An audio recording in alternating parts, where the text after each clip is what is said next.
Welcome to खोलो किताब। आज हम क्लास 7th की वर्कशीट नंबर 24 करेंगे सोशल साइंस की, जो 22 अक्टूबर को आपको दी गई है।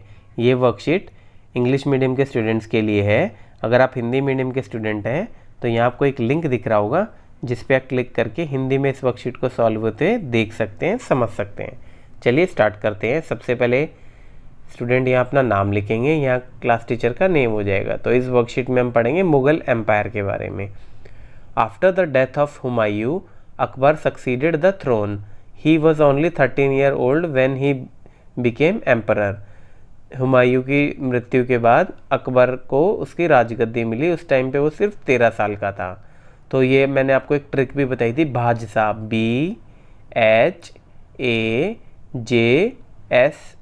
भाजसा। कैसे याद करना था? मुगल एम्पायर कौन से? बी से बाबर, एच से हुमायूं, फिर ए से अकबर, भा जे से जहांगीर, फिर एस से शाहजहां और ए से औरंगजेब। इससे आपको पता चल जाएगा कौन सा राजा पहले था और कौन सा बाद में मुगल एम्पायर में। तो स्टार्टिंग में तो अकबर छोटा था, तो Bairam Khan was his regent, वो इसका एक तरीके से केयर टेकर था। Who help the young emperor expand and consolidate Mughal empire, जो उसने उस अकबर की जो जवान था उसकी क्या मदद की अपने राज्य को बढ़ाने में। तो अकबर्स मिलिट्री कैंपेन, अकबर ने क्या क्या सैनिक कैंपेन किए।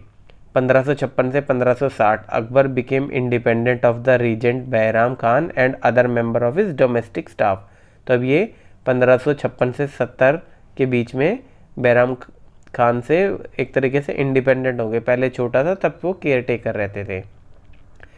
Military campaign were launched against the Suri's and other Afghan against the neighbouring kingdom of Malwa and Gondwana and to suppress the revolt of his half brother Mirza Hakim and the Uzbek.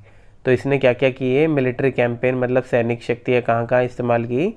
एक तो सूरीज में अफ़गानिस्तानियों के ख़िलाफ़, और उसके जो आसपास के किंगडम थे जैसे मालवा, गोंडवाना, और जो उसका हाफ सौतेला भाई था मिर्ज़ा हकीम, उसको भी राज्य मिला हुआ था, उसके विद्रोह को दबाने के लिए और उज़्बेक को भी दबाने के लिए। तो इतनी जगह उसने मिलिट्री कैंपेन स्टार्ट किए। In 1568, the Sisodia capital of Chittor was seized and in 1569 Ranthambore. Sisodia capital कब सीज करी चित्तौड़ की? 1568 में, और 1569 में रणथंबोर भी इन्होंने कब्जा लिया। 1570 से 1585 में क्या हुआ? Military campaigns in Gujarat were followed by campaigns in the east in the Bihar, Bengal and Orissa.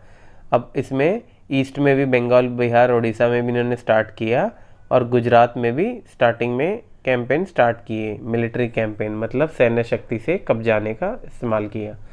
फिर 1585 से 1605 में expansion of Akbar's empire, campaigns were launch in the north waste.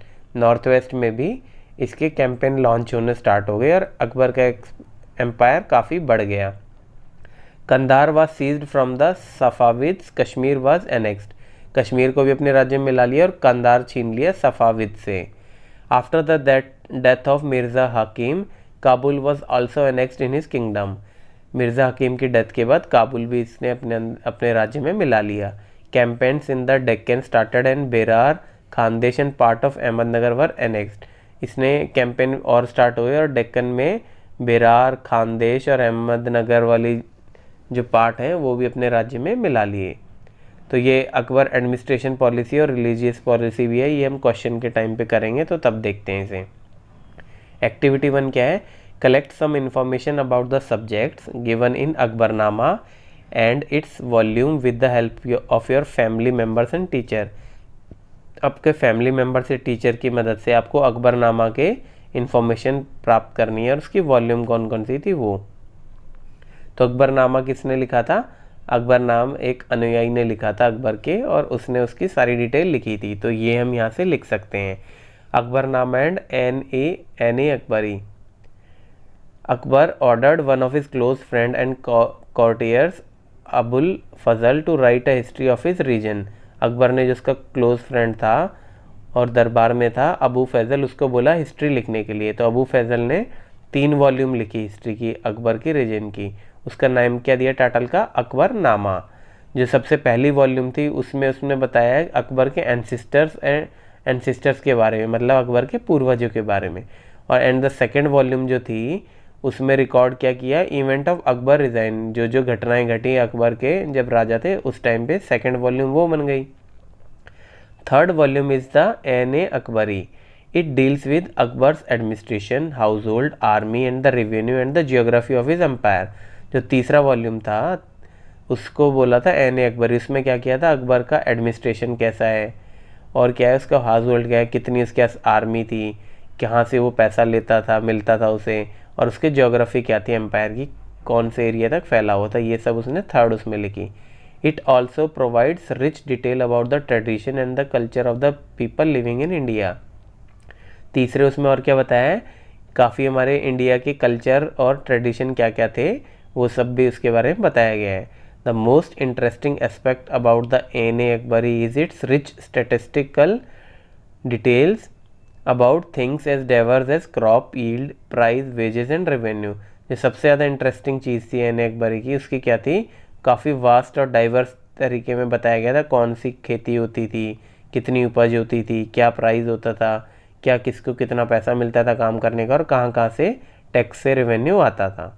तो ये देखिए फ़ोटो में आपको दिखा भी रहे हैं, अकबर रिसीव कर रहे हैं अकबरनामा अबुल फैज़ल से, ये अकबर है, ये अकबर अबुल फैज़ल है और ये अकबरनामा दे रहे हैं। अब क्वेश्चन नंबर क्या है, पहला क्या, explain the feature of Akbar's religious policy. तो रिलीजियस पॉलिसी हमें बतानी है अकबर की क्या क्या थी, तो देखते हैं आंसर 1 लिख देंगे। Akbar formulated the idea of sulh i kul और यूनिवर्स पीस। तो अकबर ने क्या किया, यूनिवर्सल पीस के लिए अपनी पॉलिसी लिखी जिसका नाम था सुलह ई कुल। The idea of tolerance did not discriminate between people of different religion in his realm. तो उसमें क्या किया इन्होंने, बोला कि सारे समान तरीके से रहेंगे, दूसरे धर्म वाले भी, कोई किसी के साथ भेदभाव नहीं करेगा। Instead it focus on a system of ethics, बल्कि उसमें और क्या क्या था, एक एथिकल वो बनाया उन्होंने सिस्टम जिसमें क्या था, honesty, justice, peace, that was the universal applicable. तो इसमें ऑनेस्टी था कि कोई सब सच्चाई से जिएंगे, कोई झूठ नहीं बोलेगा, जस्टिस की जिसको जो सजा होगी मिलेगी सबके साथ समान जस्टिस होगी, और पीस, शांति। तो ये रिलीजियस पॉलिसी थी अकबर की एज पर अकबरनामा और इसकी जो किताबें थी वैसे। अब एक्चुअल में तो हम किसी को पता ही नहीं है कि कैसी थी, बट जो हमें इतिहास पढ़ाया जा रहा है उसमें ये सब लिखा हुआ था। फिर सेकंड क्या है, write down the characteristics of Akbar administration. अब हमें अकबर के जो एडमिनिस्ट्रेशन था, एडमिनिस्ट्रेशन मतलब होता है देखभाल, मतलब कौन क्या कर रहा है, किस क्या पॉलिसी बनेगी, उसके आपको कैरेक्टरिस्टिक्स बतानी है। तो अकबर एडमिनिस्ट्रेशन पॉलिसी ये है, तो यहाँ आंसर 2 लिख देंगे।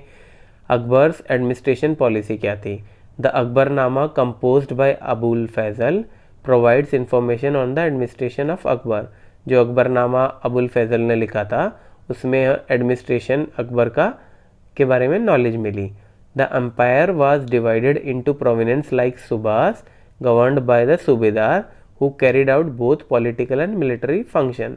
तो जो एम्पायर था उसको डिवाइड कर दिया था प्रोविनेंस में, जिसको बोलते थे सूबास, कुछ कुछ हिस्सों में, जैसे आपके यहाँ डिस्ट्रिक्ट वगैरह में डिवाइड होते हैं ना स्टेट, वैसे ही। और उसको गवर्नर कौन करता था, सूबेदार देखता था, वो बहुत पॉलिटिकल भी देखता था और मिलिट्री फंक्शन भी।